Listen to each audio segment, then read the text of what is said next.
చంద్రబాబు గారు వచ్చిన తర్వాత వాస్తవంగా కొన్ని ఈవెంట్ సిస్టంలో ఆయన్ని మించినటువంటి వాళ్ళు లేరు. పబ్లిక్లో ఒక పాజిటివ్ వైబ్రేషన్ తేవడం. ఇప్పుడు ఒకప్పుడు విజయవాడలో ఈట్ స్ట్రీట్ లాంటిది ఏర్పాటు చేయడమైనా, లేకపోతే కృష్ణానది దగ్గర హారతులు ఏర్పాటు చేయడం లాంటిది చేసుకొచ్చారు.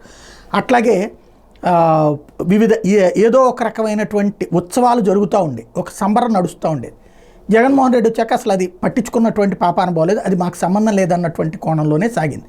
అదే ఈ స్ట్రీట్ని కొత్తగా మోడరేట్ చేసుకొచ్చారు, కానీ కొత్తది తమదంటూ ముద్రలు వేసుకురావడం అన్నటువంటిది, లేదా కొన్ని ఈవెంట్ సిస్టమ్స్ అన్నది జనంలోకి పట్టించుకోలేదు. అదేదో మనకి సంబంధించిన అంశం అన్నటువంటి కోణంలోనే ఉంటూ వచ్చారు.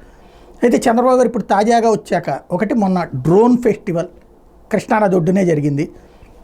అదే సమయంలో ఇప్పుడు సీ ప్లేన్ ఫెస్టివల్ అది కృష్ణానది ఒడ్డునే జరిగింది. బెజవాడ కళకళలాడుతుంది అలాంటి అకేషన్స్తో. అలాగే ఇప్పుడు తాజాగా వచ్చేటప్పటికి అదే కృష్ణానది ఒడ్డున రవిశంకర్, ఎవరైతే